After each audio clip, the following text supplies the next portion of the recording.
Welcome back to the Champion Mindset Collective podcast, the place where we ignite your passion, turbocharge your success, transform your thinking. I'm your host, Anthony Dahya, and today it's my absolute pleasure and privilege to welcome you all to this podcast interview. Today's special guest is a dedicated Gallup Strengths and Positive Intelligence coach with a mission to empower and uplift coaches and consultants to reach new heights of personal and career success. With a background in education, coaching, neuroscience, strengths, and positive intelligence, she has honed her expertise in helping coaches harness their strengths and cultivate resilience to thrive in their personal and professional lives. She is passionate about supporting and guiding coaches and consultants through their unique journeys. Using the power of Gallup StrengthsFinder assessment, she helps coaches and consultants identify their top strengths and talents. Positive intelligence coaching, she provides tools and strategies to strengthen mental fitness and reduce stress and cultivate a more positive mindset. She offers coach training for individuals and teams who desire to be equipped in the foundational coaching skills as the tool to develop others. She provides coach mentor training for those wishing to pursue the International Coach ACC and PCC accreditation. Her coaching approach is rooted in authenticity and a deep belief in potential of every human. She provides a safe and supportive space for self-discovery, growth, and empowerment. Today's guest is Allyson Gray, who is the founder of the Design Coaching Space. Welcome, Allyson, to the Champion Mindset Collective podcast. Good morning, Anthony. So great to see you. Isn't it cool that we get to do this on the first day of 2024? Absolutely. Yes. I'm looking forward to this podcast because I'm looking forward to learning a lot about the knowledge that you have, and I'm really excited. And this is a great way for our listeners to connect with you. Yeah, most definitely. And it's always fun, like learning about the different tools that coaches have, and share them with other coaches as well. And we're both coaches, so it's a great space to learn off each other. Absolutely. I'm a big believer in collaboration. And I believe that as coaches, we together collectively can change this world. So, yeah. Great. So I'd like to ask you a little bit about your background. Like, share a little bit about your background in education, neuroscience.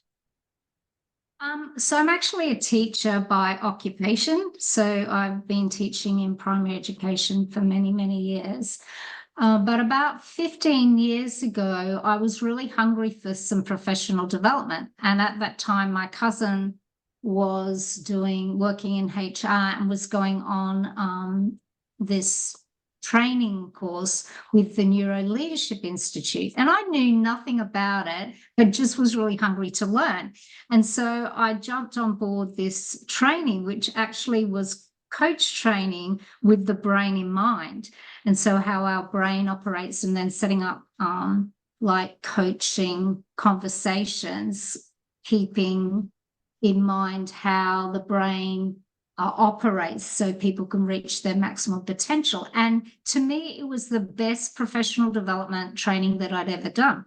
And so that started me in the space of coaching and like ignited a passion in me for it. And so from there, I have just done a collection of other tools. And so I work in education, on leave at the moment, have a coaching business, have a passion for the neuroscience things, and then have some different tools in my box, which I use to help people. And Gallup Strengths and Positive Intelligence are two of the tools that I have. Wow, you're a superwoman. You're pretty busy with doing all that. I've been busy about intentionally building my capacity probably for the last 5 to 10 years. So, yeah. Could you explain to us what Gallup Strengths is and how knowing your strengths can help people and thrive in their personal and professional lives? Yeah, most definitely. So probably a little bit of a background around Gallup Strengths. It was actually created by a positive psychologist called Donald Clifton. And he had, his shift was a little bit different in the fact that he has this statement. He says, what happens if we focus on what's right with people rather than what's wrong with them? And with the premise that we can work on our weaknesses, and that's going to prevent failure, but it's not going to lead to success or great levels of performance. And so he introduced a whole background research through positive psychology, and CliftonStrengths is the result today of that. And so it's been around for over 50 years, it's got 50 years of background data. Gallup is the most well-known organization across the world for the research that they do, both in performance, well-being, the emotional economy of people. And so there's been, as far as the Gallup assessment is concerned, there's been over 30 million people that have actually taken that assessment from across the world, across the globe. And it really does focus on helping people discover what their natural potential for excellence is. And then that in turn affects their performance and their well-being, and also how to build healthier relationships. And so they've got a whole heap of data and research and background around those results as well. So the way that CliftonStrengths actually works is they looked at all the different skills, I guess, that people had, or natural tendencies, and they grouped them under 34 categories, which Gallup calls talent themes. And so you myself will have 34 talent themes. You could actually see on the strength, on my screen there, there's 10, my top 10. And they are my potential for excellence. And for someone just to have my top 5, say related, communication, strategic, achievement, responsibility in the same order as me, is 1 in 33 million people. So when I get my report, it's uniquely designed to me. And that's only my top 5. That's not even the top 10, which is my dominant talent. And so 1 in 33 million, if I wanted someone to have my top 10 in the same order, it would be 1 in 425 trillion people. And there's never been that many people. So different from all the different personality psychological assessments out there, CliftonStrengths is really uniquely you. And if that's your natural way of operating, responding, thinking, feeling, behaving, and you lend that to whatever you're trying to accomplish in life, then you're going to achieve excellence in life. And get a lot of energy and fun along the way. And so so that's a little bit about the talent themes. Obviously, I'm just giving you a bit of an overview here. They start off with one of the ways that you can discover your talent themes, even without doing CliftonStrengths itself, is actually to look at what's called 5 clues to talent. And so the first one is yearning. And that really is this pull or this attraction to do a particular activity. So if I was to ask you, Anthony, what do you know that you could do well if you were given the opportunity to do that? What's this yearning or this desire in you? One of the desires I have, it's actually a goal for this year, is to do public speaking, communication, and connecting with people in a more authentic way, and helping people, with their lives, with the challenges in their lives, from a mindset perspective. So public speaking is one of them. And of course, podcasting is another way of communicating. Yeah, I love that, because I know that because you've done the CliftonStrengths top 5 report, and communication is one of your talent themes, in there. And I was reading through your report, and because I know a little bit about, what your desires are, I was going, this is the perfect space for him. There's this yearning inside of him, which he's now going to invest time and effort and talent, into his talent to then serve other people. And podcasting is a beautiful platform for that. And so is public speaking. So it feels Absolutely. like you've chosen something that's right in the right place for you. Yeah, I mean, I find like podcasting is my happy place. And last year, at the beginning of last year, I set an intention that in 5 to 7 years' time, I will be an international public speaker and a change influencer. And that's something that I've always wanted to do because, as Gandhi said, be the change in the world that you want to see. And that's what I want to live by. It was this year that I was able to dive into podcasting. Sorry, last year I dive into podcasting, and I think I've done something like 8 episodes, combination of individual episodes as well as interviews, and I'm loving it. I'm loving and chatting to people, and I see people like Jay Shetty and Lewis Howes and all these different influencers who are podcasting, and that's what I'm wanting to do going forward. Yeah, so you're aspiring. But what I love about that, even watching your journey in this, is that when you do it, it'll look like you. It won't look like Jay Shetty or some of the others, and you will reach an audience and have impact on the people that most resonate with you. And you get to love it and enjoy it because you're operating in your natural design.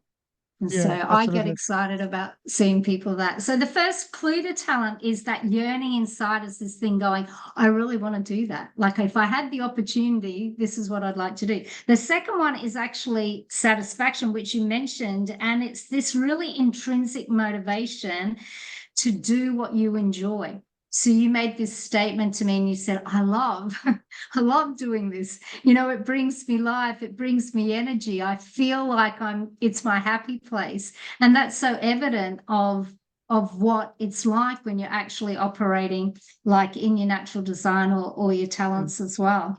The third thing is rapid learning. So what is it that you execute really naturally, and you don't even think about it? It's just, there's this rapid learning or there's this ease to learning that happens. Like, can you, fill us in a little bit from your perspective on that? So learning is, I guess, I've never been really an academic person for a large portion of my life until probably not last year, but the year before, December the year before, was the first time I actually started reading books. Wow. Before that, I wasn't really a reader. I was more an audio-visual person, and I find through reading books and listening to, and learning is through listening and reading and so on. I'm learning so much from the greats, from all these different people who are out there. I've also been part of the coaching institute as well. So, and learning from yourself, learning from others around different other coaches as well in terms of what they are saying. But ultimately, I think learning is about your life experience. You learn from the experiences that you've been through in your life. And I think for me, the biggest thing, I'm not one of these people who is really, like I said, academic, who will just, spend hours and doing learning as such. But for me, my learning is all around experiencing. And when you experience something, it becomes personal to you. So you tend to remember things a lot easier rather than sort of when you're having to go through courses and so on. So really, it's about becoming you. Yeah. Yeah. You have learner in your top 5. So this natural curiosity, like to go, I'm sure that as a young person, you still had a curiosity about things, whether it mightn't have come through textbooks itself, but maybe, like you said, you were an experiential learner, so you learned by doing. but there was this natural curiosity inside you to learn. And now you're finding that learning through books and doing courses as well. So that's cool. Yeah, I would say I've been very curious over the years. Yeah. And more so now. I think there was a phase in my life where it was all about me, but now I'm more curious about others and asking questions. Yeah. Yeah, which is what learners do if we were unpacking like learner doing a deep dive around learner itself, like that is some of the things that learners do. And they really enjoy asking questions, which lends itself beautifully to like podcasting and public speaking and coaching and all those spaces. So another like clue to talent is glimpses of excellence. So where in life, like in your present life at the moment, or maybe in the past, have people come along and go, do you know what, Anthony, you're so good at that, and they've just given you that positive feedback. Can you like share some of that experience? Yeah, I guess technology is one of them, because I've been working in technology for about 30 odd years. I'm very good at picking things up. I've always been hands-on person rather than, and if I don't know how to do something, I'll go and find a way of doing it. A large portion of my life was, there was nothing that was impossible for me. Everything was possible. And if I don't know how to do something, I'll figure it out and I'll do it. And that motivation or that mentality or mindset has always been in me. Another thing would be, I just like there are times in life when things, we've all been through trauma in our lives, and there are times when fear and things like that stop you from or pause you from doing things. And it doesn't take me too long to get out of that mindset and just push through. So with developing or with launching the champion mindset was all about going from the fix to the growth to the champion mindset, where no matter what comes at you, you just keep pushing through. And so I think one of the things that people would say is that I'm extremely positive and optimistic, and also that nothing is impossible for me, because I will find a way, and I'll get back on my horse. When most people will go, right, that's enough, I've had enough, I'll keep getting on my horse until I can't get on the horse, basically. That's sometimes that can be that can have an adverse effect, but like I believe in, if you really want something, you just keep getting on that horse and keep riding it until you tame that horse. Yeah. I love that, because it sounds like your positivity, like in action, like see your positivity, I think, at number 2. And so that I think that people who carry like a talent theme of positivity, it gives them that half glass full approach to life. So even when like life goes a bit haywire, and it does for all of us, like people with positivity have this resilience where they can pull themselves out of the mud and to keep going. And so again, it's like your talent theme in action right there.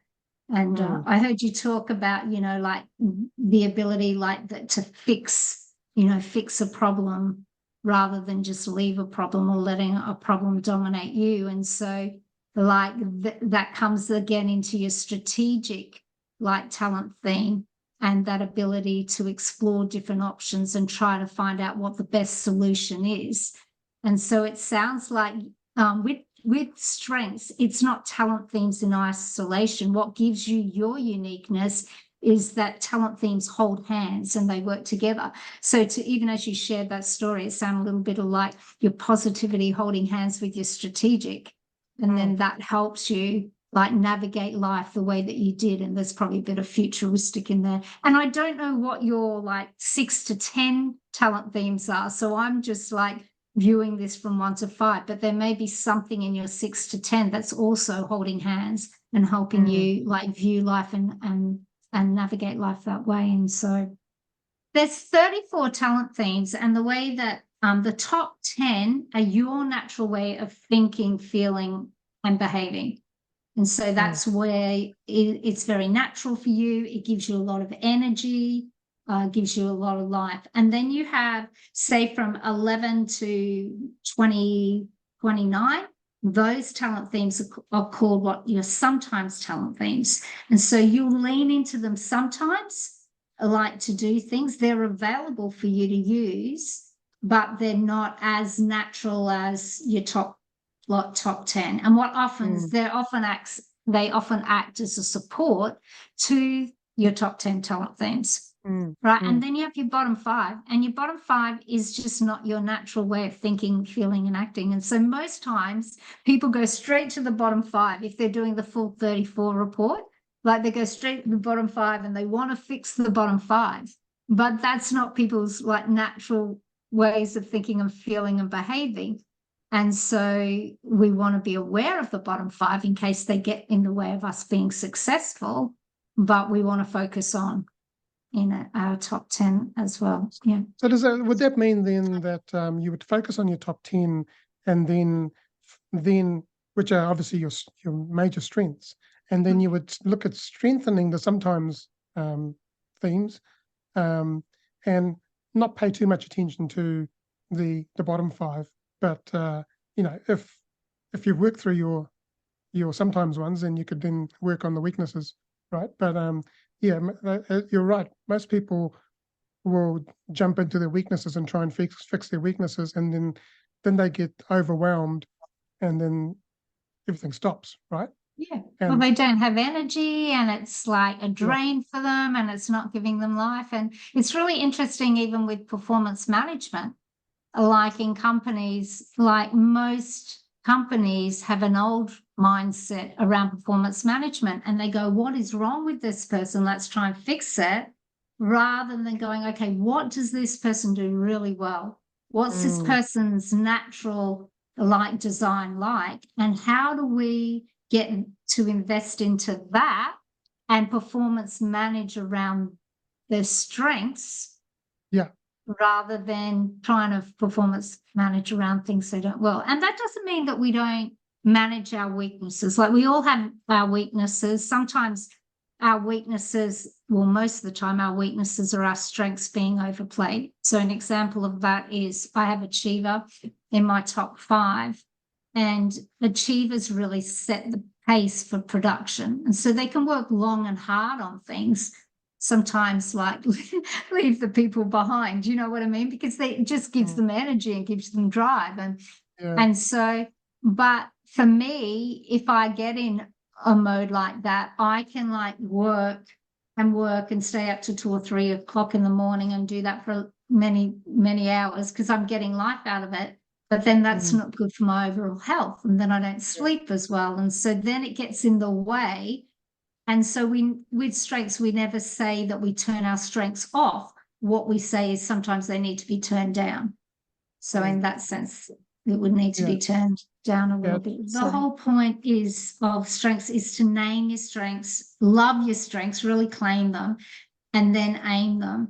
And so that if you have some personal professional goals that, like public speaking that you're going into this year with, you would look at your top 10 talent themes and you would say, how can I use these, invest time into developing these so that I reach excellence, like in those areas.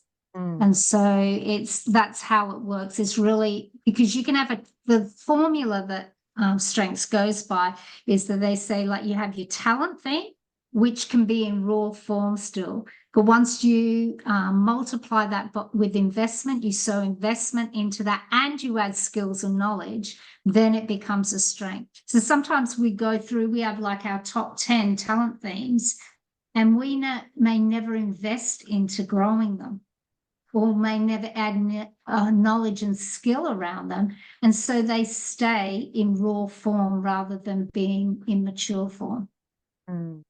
And so when they're in mature form, and so the whole point of it is that's why, sometimes people do the Gallup assessment, but they don't do any strength coaching around that. Whereas if they're working with a strengths coach, and the strengths coach is going to help them, like, so they get the most out of like their strengths. And so yeah, so around weaknesses still, because that was my next thing I was going to share a little bit around So as sorry, well. did you have my last one as well? Do you want, you wanted to cover off? Sorry, excellence is the last one. I think I've asked it, you were listening. So Yes. that is just flow. You know, like for me, I have relator at number one. So, and communication. So I can go out, like relator is really about social depth. So it's really about knowing people, like on and doing things with I guess friends or colleagues, like working towards things. And so I can spend 5-6 hours, like I could sit on this podcast with you now between relator and communication, get to know all about you, ask questions. 6 hours could go by and we would go, oh my goodness, where did that 6 hours go? You know, because we're in a flow. And so like there's things where time just flies, where you're just in a flow. So can you think of times in your life where it's like, where there's just this ease, this flow, time flies.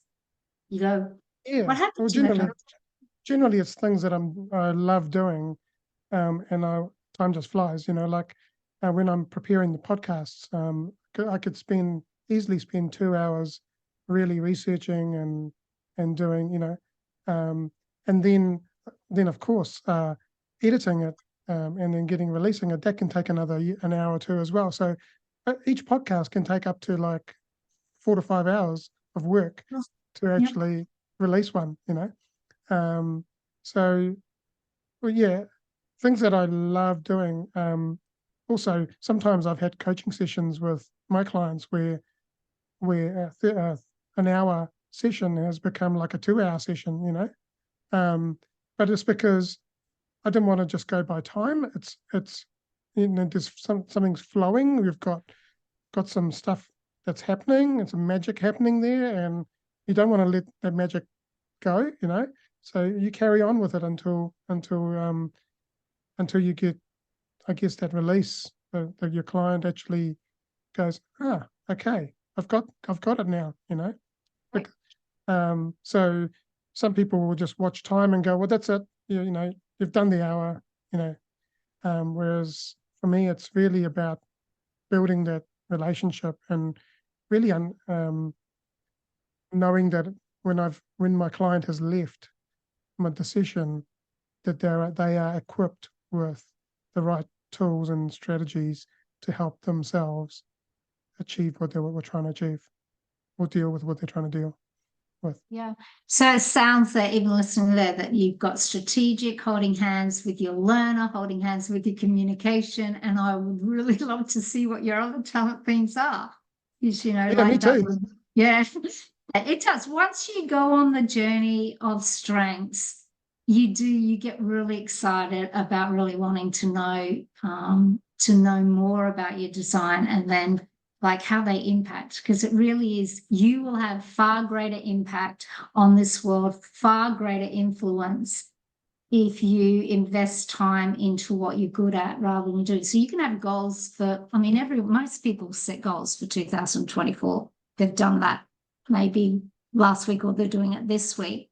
But if you know what your strengths are and you leverage your strengths towards those goals, you will get there a lot quicker than if you're not aware of your strengths and not operating in them. And that's where, that's why I love CliftonStrengths. Helps people get there faster as well. So a couple of other things around weaknesses. So I talked about, you know, sometimes our strengths are like, or our talent themes are raw. So we haven't invested any effort and energy. But when we do, we get to maturity. But we also have what's called balcony and basements, or another term that's used is help or hinder. So sometimes our strengths can help us and sometimes they can hinder us if they're being overplayed. So there's normally a trigger. Sometimes it might be stress, or, you know, it could be a whole range of different things that triggers us and puts us in the basement, like rather than in the balcony where we're shining and having excellence in there. And so there's a whole conversation sometimes around that with people as well, in helping them develop around their strengths. And there's something else called barrier labels. So like, you know how sometimes you go through life and people like put a bit of a label on you and they might say something like, oh, you're so driven. Like I used to get, oh, Allyson, you're so driven. But that was just someone coming along that didn't understand my natural way of thinking and feeling and behaving. And because they weren't like that, they put a barrier label on me. And because I didn't know my strengths at the time, I would then sometimes take that to heart and think, oh, is there something wrong with me? But now I go, oh, yeah, that's my achiever. I set the pace for production. And this is like the advantage of that. This is where I bring excellence. And so I can talk to some of the words or thoughts that the labels that people have put on me, you know, like with communication. Sometimes people say, oh, Allyson, you talk too much, which is sometimes true. But, or, you know, like they may label and say, oh, you're a blubbermouth or what, like you talk too much. And sometimes that's because my, you know, communication turns down. But sometimes it's a label because people don't talk a lot or they don't ask questions or they're not curious, you know, about things. And so, yeah, so it's good to just look at those. And in your 34 report, what's different from your top 5? The 34 report has your blind spots for your different talent themes as well. And so you can look at those blind spots and think, have I actually got like a window that I can't see? And are they getting in the way of me being successful as well? So, yeah, there's quite a bit like into it, like around weaknesses. Yeah. That's quite interesting what you said before about the communication. And I've been, people have said to me in the past, you talk too much, you know, you never stop. And yeah, that was, I used to take that as a negative. But it is a fact that I'm a massive communicator. I love communicating. And I guess what it comes down to is, like you said, just tuning it down or dialing it down a bit, depending on the situation, and knowing when to listen more and knowing when to, you know, speak. And it's like Simon Sinek talks about it. You know, leaders speak last, they eat last, and it's about giving other people the opportunity to really contribute and express themselves, and then really also learning to listen more. So when people are in meetings, sometimes people take over meetings and so on, but it's really about listening and getting the insights from every single person that's spoken, and then you're more equipped with the information to be able to deliver a more concise and, you know, a message that's going to impact people or influence people. So something that I learned over the last 3.5-4 years is to learn when to shut up and learn when to speak up and when it matters, you know. And often when people don't speak up when things are not right, and I truly believe that, you know, I was in an environment where there was toxic environment where people weren't feeling safe, and I had to speak up and tell my peers that, look, people are not feeling safe, and most people would just go, oh, I don't want to get involved. Yeah, it sounds like the CliftonStrengths is very detailed and very, it really, like you said, it pinpoints your strengths and things that the supporting themes that can also strengthen your strengths even further. And really, it's looking at them from different from a different lens, and actually saying, you know, hey, look, these are things that are going to build awareness, give me awareness into who I am and who I want to become, and how do I become the person I want to become by doing these things. Would that be right? Yeah, that's a perfect summary. It's interesting with communication because there's a brings and needs sides to talent themes. So there's where you add value, where you contribute that maybe other people don't. And then there's what you need to feel energized and full of life as well. And one of the things that people with communication need is an audience. And so, but with the thing with the audience is you can go, great, I've got an audience, but you have a message that needs to land with the audience. And so that's why to be able to be skilled in going, okay, what is going to land? How is this message going to land with my audience? And be very strategic even on how to craft that, or giving space for other people, like you said, is going to help a lot more. Like, to be effective, I'm not explaining that really well, but to be more effective with the communication talent. So my communication, I love communication. It's number 2 for me, but sometimes it's got in the way, but I've learned a lot of good lessons along the way about that. So I'm like you, I'm a little bit more sharper, like with my communication talent thing than I have been in the past. So, and it's an influencing thing. There's 4 domains with CliftonStrengths, ways that you lead. And communication is an influencing theme. And what influencing themes do is they stand up for others. They speak up for the crowd. And so when you just shared that story, that's exactly what you did. You were the voice when other people didn't have the voice. So it was, people were just feeling really unmotivated, and like it's like schools, like there's a curriculum and they expect all the kids to be able to do the same thing. But, in this day and age, kids are so diverse in their learning, but also, with the different, what's the word I'm looking for? It's the, like things like ADHD and all those different things that people, the spectrums, that you can't just put everyone in the same basket. And I feel like in the workplace, it's exactly the same thing, is that everyone gets put into the same basket. And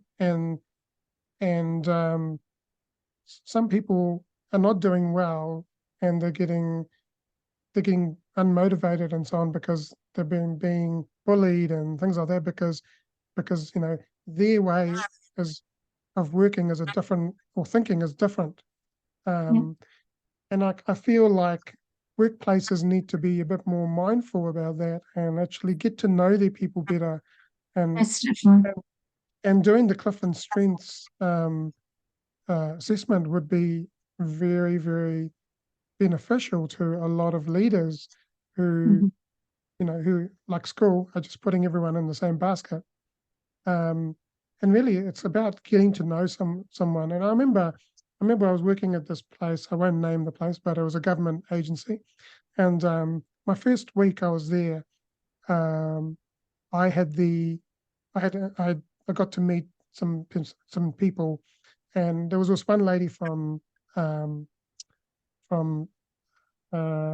Netherlands, and we were talking, and I listened and so on, and she said, this whole week you're the only person that's actually taken interest in me and listened and asked questions about who I am, and everyone else just talked about work.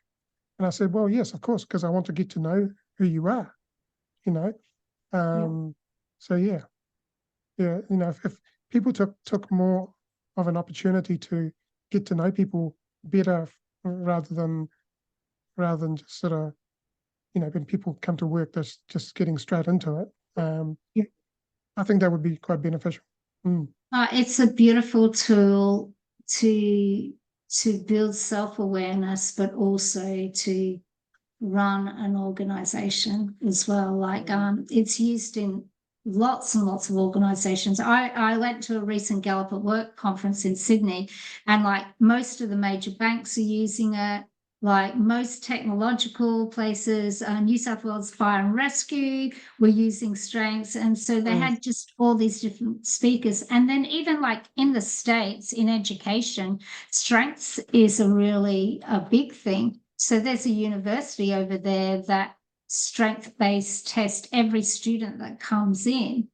And then whether they're doing law or whatever professional they're going after, they will work with that student to help them get to where they want to go in their area of passion, but using their strengths. So like it lends itself, there's strength-based parenting, so you can do like strengths with children, help parents like know their children's natural design, like it's great for relationships, for couples. There's a whole well-being program like with strengths, and you can actually go, oh, like I want to get fit this year, but how can I use my design? What sort of strategies are going to use me, to help me get where I want to go on? So it's huge, like lots of different avenues, lots of different things. I would really like to see it, like I think like with so much breakup in marriages and that these days, what does it look like when couples know each other's unique design? And how can then they work in a powerful partnership to have a successful, create a healthy family? And then what if they know their kids' design as well? And then, like it has a lot of different dynamics. It's a bit like the 5 love languages, really understanding what the love languages are. But then this is going beyond that and going, what is it that makes a person tick? What's the nuts and bolts of this person? Yeah.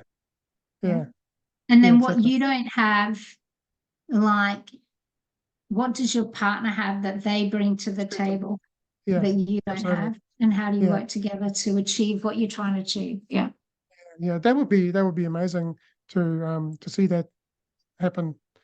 Yeah. And sounds like you're the person to make it happen.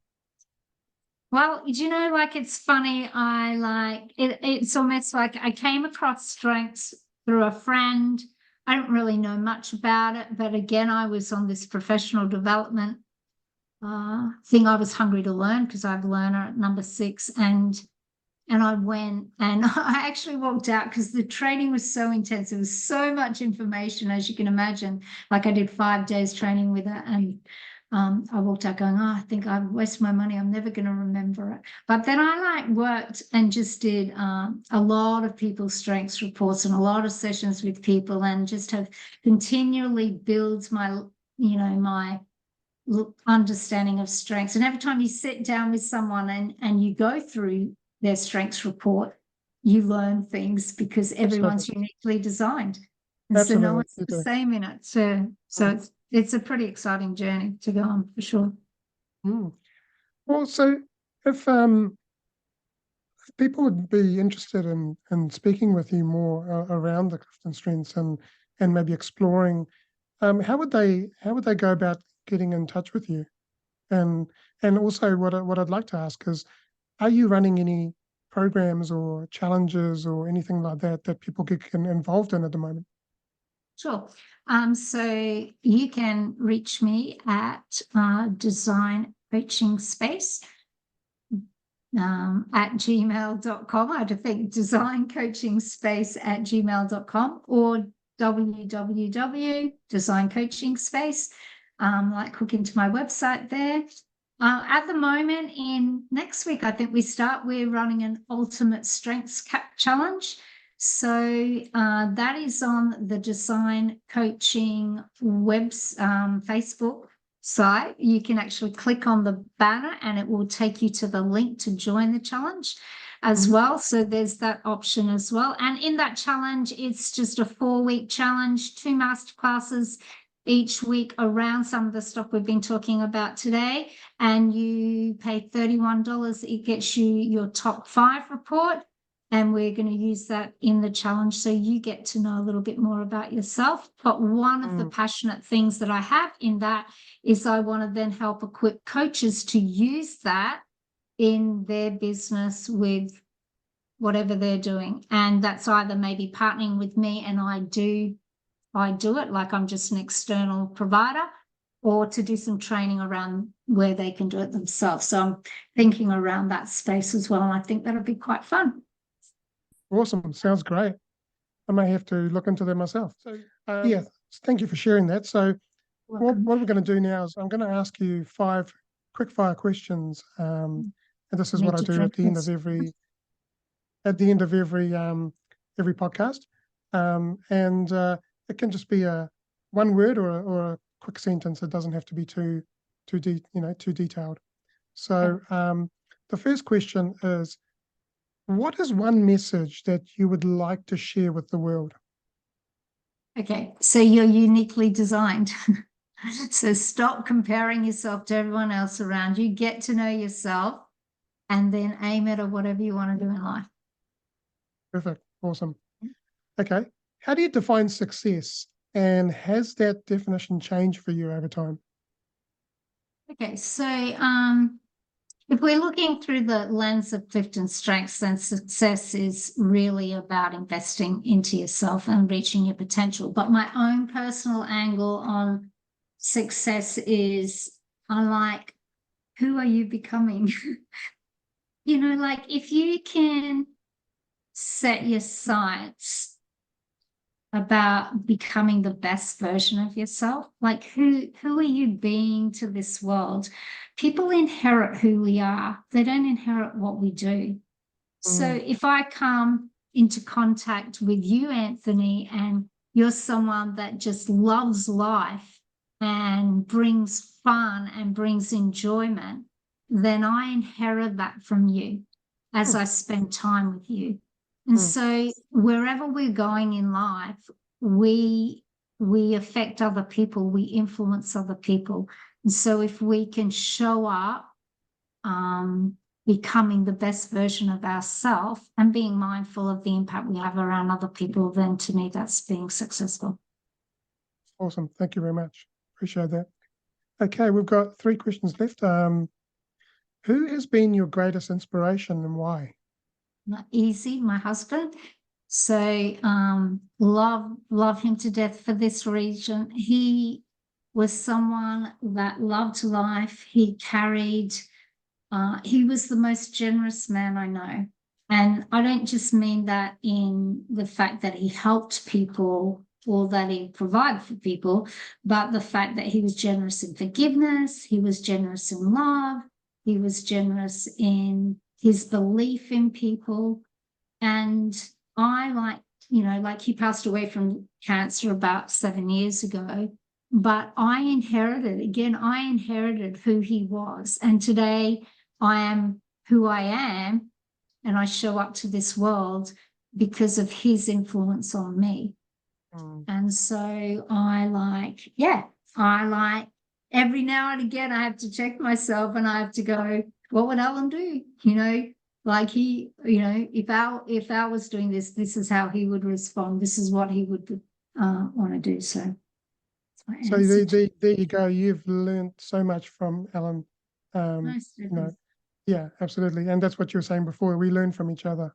Yeah. Yes. Okay. So what is something you believe that others might disagree with? Okay.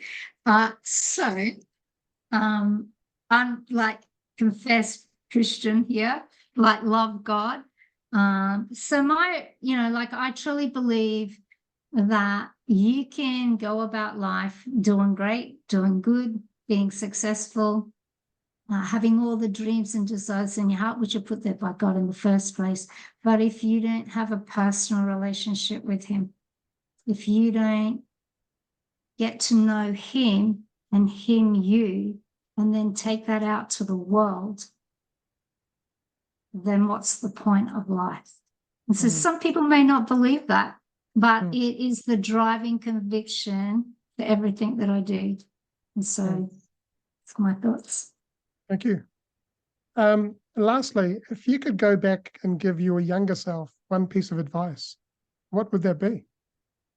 I'll put God first and he'll sort the rest out. Good advice. Oh, yeah, thank you. Well, it's been a pleasure being on this episode with you. I've learned so much. Thank you so much. And who knows, we might be able to get you back on this podcast, maybe for a topic that relates to this. Could talk more about this and break it down for everyone. So if you're looking at connecting with Allyson, then design coaching space. as you mentioned before, go and find it on the website. And you're also on Facebook, right? Yep. Yeah, cool. Alrighty. And as always, if you haven't subscribed or followed this podcast, I encourage you to follow this podcast so you don't miss out on any future episodes. And please share this with your friends, your family, and your workmates. Let's share the love. Let's share the information so that others can be inspired, or the others can be able to get help from the right place and to connect with Allyson or myself. Like Allyson, I'm running a 4-week challenge at the moment called Mind Mastery. It started today, and it's evergreen, so it doesn't stop. It just keeps going. So if you'd like to join the Mind Mastery 4-week challenge, there'll be a link in the description of this podcast episode. Click it, including the information for Allyson's details, and click that information, register for the event, and our first masterclass will be starting on the 16th of January at 7 p.m. New Zealand time. So yeah, and if you love this podcast, please, there's an option to send a voice recording, or there's an option to like or comment. Please comment and join the Champion Mindset Collective podcast. Sorry, not the podcast, but the actual group on Facebook. Look it up, Champion Mindset Collective on Facebook, and we look forward to seeing you there. And thank you, Allyson, for a wonderful message and information. Keeps it fun. Let's do it again. Absolutely.